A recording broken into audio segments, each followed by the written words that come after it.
Kalau kalian mendengarkan akar-akar dari persamaan, itu berarti kita mencari nilai variabelnya sehingga persamaannya bernilai 0.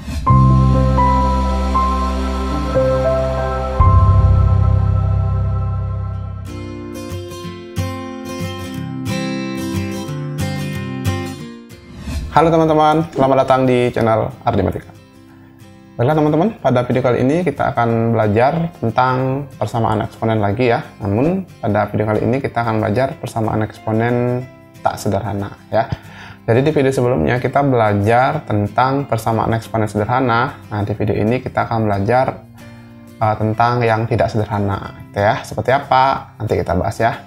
Nah, sebelum kita bahas, untuk teman-teman yang baru bergabung dengan channel Ardimatika, silahkan ditekan dulu tombol subscribe-nya, kemudian dinyalakan loncengnya, agar kalian tidak ketinggalan video-video terbaru dari Ardimatika. Nah, kalau sudah, yuk langsung saja kita bahas materinya seperti apa.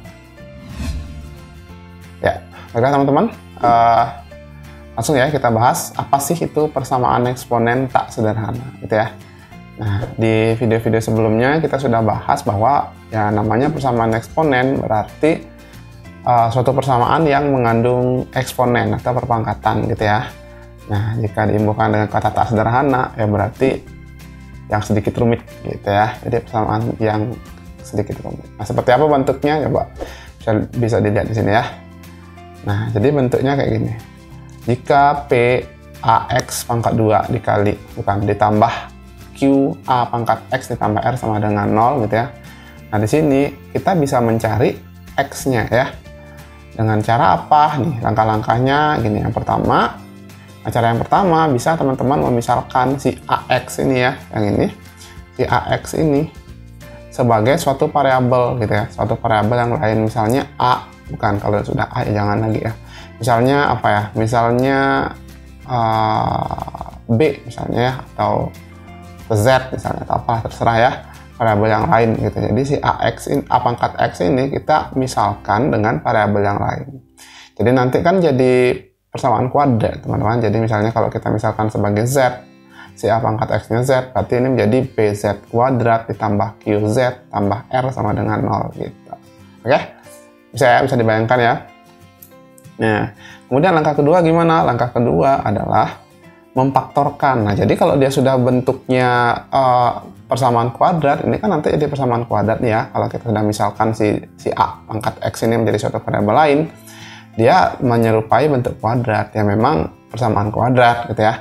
Nah, kalau dia persamaan kuadrat, maka kita bisa faktorkan sehingga diperoleh himpunan penyelesaiannya dalam variabel permisalan tadi. Jadi kalau misalnya tadi yang si A pangkat X kita misalkan menjadi Z ya, maka nanti hasil pemfaktorannya jelas dalam Z juga gitu ya. Jadi kita bisa mencari himpunan penyelesaiannya dalam Z juga gitu. Oke. Nah, setelah itu gimana? Nah, setelah itu maka kita kembalikan lagi dia. Tadinya apa? Tadinya Z kan. Z sama dengan A pangkat X gitu. Jadi kita kembaliin dia. Ya. Oke. Kalau sudah kembali, maka kita bisa mencari X-nya dengan cara apa? Bisa menggunakan bentuk-bentuk eksponen sederhana yang sudah kita pelajari di video sebelumnya, atau bisa juga menggunakan logaritma ya. Kan kita udah tahu ya, kalau A pangkat X sama dengan B misalnya, maka X-nya berapa? X-nya sama dengan A logaritma B, kan begitu. Oke? Nah, biar tidak ngambang-ngambang, yuk coba kita lihat contohnya. Nah, yuk biar nggak bingung kita lihat contohnya ya. Yang sini. Tentukan nilai X yang memenuhi dari persamaan 2 kali 2 pangkat X pangkat 2 dikurangi 2 pangkat X dikurang 6 sama dengan 0 ya. Nah sekarang gimana? Sekarang yang pertama apa tadi? Kita misalkan yang ini ya, si 2 pangkat X ini kita misalkan sebagai A, atau terserah gitu ya, variabel yang lain. Misalnya di sini kita misalkan A aja ya. Jadi kalau misalkan 2 pangkat X nya itu sama dengan A, maka akibatnya ini jadi apa? Jadi 2 dikali A kuadrat gitu ya. Jadi 2 kali A kuadrat dikurangi 2 pangkat X nya A gitu ya. Kemudian dikurangi 6 gitu, sama dengan 0. Nah kalau sudah begini gimana? Ini sudah menjadi suatu persamaan kuadrat dalam A. Nah sekarang kita faktorkan ya teman-teman ya. Kita faktorkan aja. Nah jadinya apa? Jadinya 2A dikali A gitu ya. Nah 6-nya gimana? 6 itu kan 3 kali 2 ya, 3 kali 2 ya. Biar jadi min 1, berarti di sini min plus gitu ya. Benar ya? Benar nggak? Oh salah, ini min ya mestinya ya. Sini min, di sini plus ya. Jadi bentar. Nah ini. Jadi min 4A ditambah 3A kan min A ya. 3 kali 2 min 2 min 6. Oke benar. Berarti gini ya, maka 2A tambah 3A dikurang 2. Nah kalau sudah begini himpunan penyelesaiannya gimana? Ya berarti 2A tambah 3 ini sama dengan 0 ya. Atau yang ini, A kurang 2 sama dengan 0 ya. Kalau sudah begini gimana? Maka 2A-nya sama dengan min 3 atau A dikurang A-nya sama dengan 2 ya. Oke. Nah sekarang berarti A-nya berapa? A-nya sama dengan min 3/2. Sedangkan yang ini A-nya sama dengan 2. Oke. Sekarang kalau sudah begini kita mendapatkan himpunan penyelesaiannya dalam A ya, dalam variabel penggantinya kita. Nah sekarang apa? Kita kembaliin nih, si A ini tadi apa? Ya, si A itu tadi adalah 2 pangkat X. Ya berarti 2 pangkat X itu sama dengan min 3/2.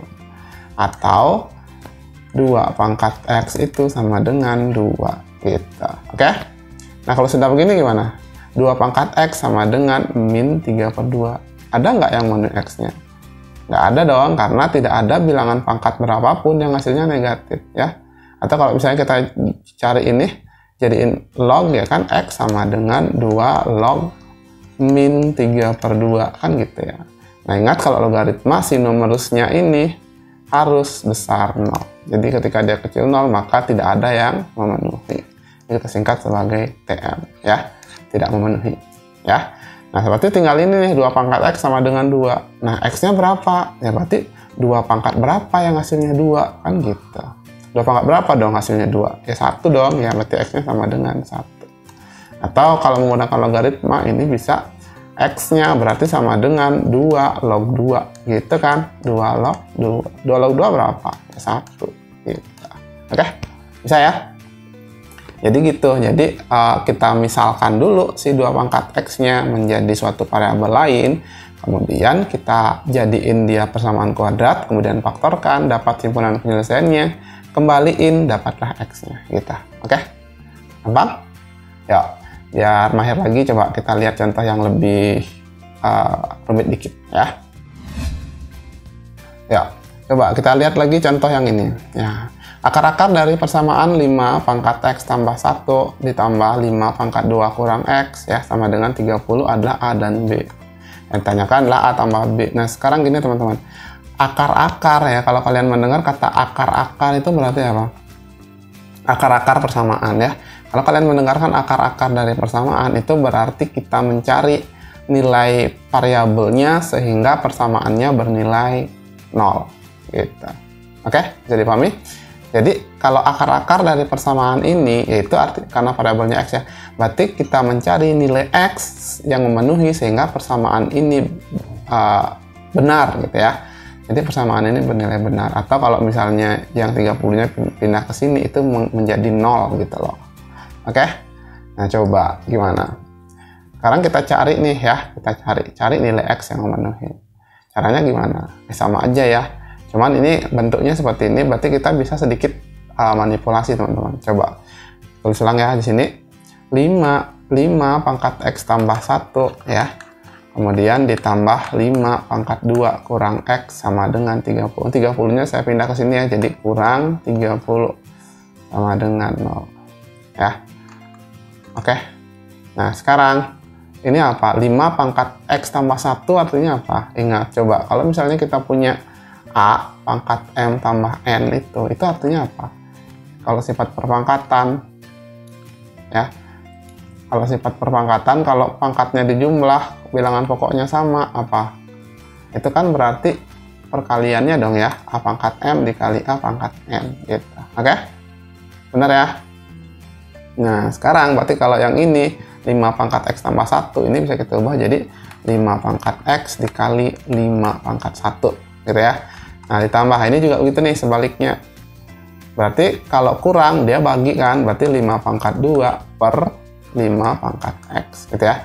dikurangi 30 sama dengan 0. Nah, kalau udah gini gimana? Bisa nggak kita langsung misalkan? Belum bisa ya, karena apa? Karena yang satunya jadi penyebut. Oke, ya. Nah, caranya gimana? Ya udah, kita kalikan aja dengan kalikan dengan 5 pangkat X nih semuanya. Gitu. Jadinya kalau ini dikalikan 5 pangkat X, akibatnya 5 dikali 5 pangkat X dikali 5 pangkat X, gitu ya. Ditambah 5 pangkat X dikali ini, jadinya saling coret kan. Jadi sisanya 5 pangkat 2, gitu ya. Bisa dimengerti ya. Kita tulis dulu deh. 5 pangkat 2 per 5 pangkat X dikali 5 pangkat X, ya. Dikurang 30 kali 5 pangkat X. Nah, gitu ya. Nah, nolnya kali 5 pangkat X ya tetap 0 dong ya. Oke. Nah, coba yang ini perhatikan. 5 pangkat X dikali 5 pangkat X. Berarti ini kan saya tulis ini. 5 kali 5 pangkat X pangkat 2 dong ya. Karena 5 pangkat X dikali 5 pangkat X. Artinya perkalian 5 pangkat X sebanyak 2 kali. Jadi bisa ditulis 5 pangkat X pangkat 2. Gitu ya. Nah, ditambah yang ini bisa saling coret nih. Nah, jadi sisanya ini 5 pangkat 2. 5 pangkat 2 berapa? 25. Dikurangi 30 kali 5 pangkat X sama dengan 0, gitu ya. Nah, sekarang ini udah bisa nih. Sekarang kalau misalkan ya, misalkan si 5 pangkat X itu kita jadiin P misalnya ya. Nah, jadinya apa? Jadi 5 yang ini jadi P, berarti P kuadrat ditambah, ini ya kita tulis dulu yang ini, kurang 30 P gitu ya, kurang 30 P yang ini. Oke, kemudian ditambah 25 sama dengan 0 ya. Ini 5 ya, 5 ya, yang ini 5.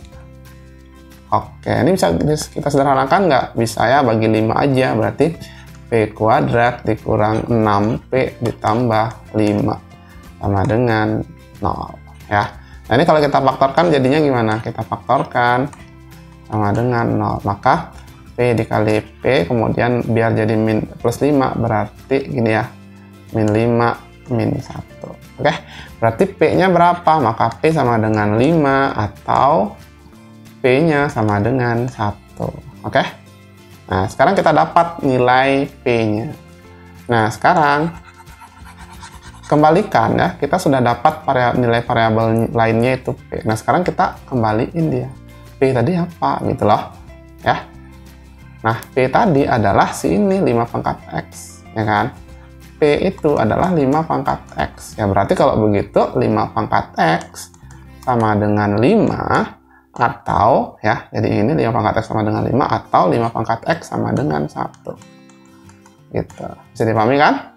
Nah, kalau udah gini gimana? Gampang. Jadi X-nya sama dengan ya 5 log 5 gitu ya.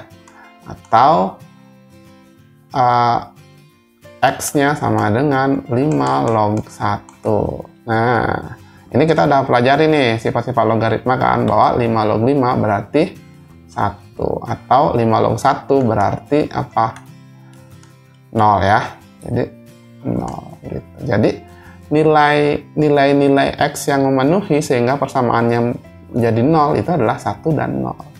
Nah, yang ditanyakan adalah berarti si A ini 1, B-nya 0 gitu ya. Yang ditanyakan adalah A tambah B. Ya berarti A tambah B sama dengan 1 ditambah 0 sama dengan 1 gitu. Oke? Bisa kan? Nah, baiklah teman-teman, itulah tadi pembahasan materi ya tentang persamaan eksponen tak sederhana. Nah, di video berikutnya nanti kita akan belajar mengerjakan soal-soal persamaan eksponen, baik itu yang sederhana maupun tak sederhana, dengan soal-soal yang lebih terstandar lagi gitu ya. Nanti kita ambil soal-soalnya dari soal-soal ujian nasional tahun-tahun lalu, agar kalian bisa terlatih lagi dan mahir mengenai persamaan eksponen ini. Oke? Nah, jika ada pertanyaan mengenai materi ini, silahkan ditanyakan di kolom komentar. Oke? Nah, sekian dulu video kali ini. Jangan lupa ditekan tombol subscribe-nya. Semangat belajar, sampai jumpa di video berikutnya.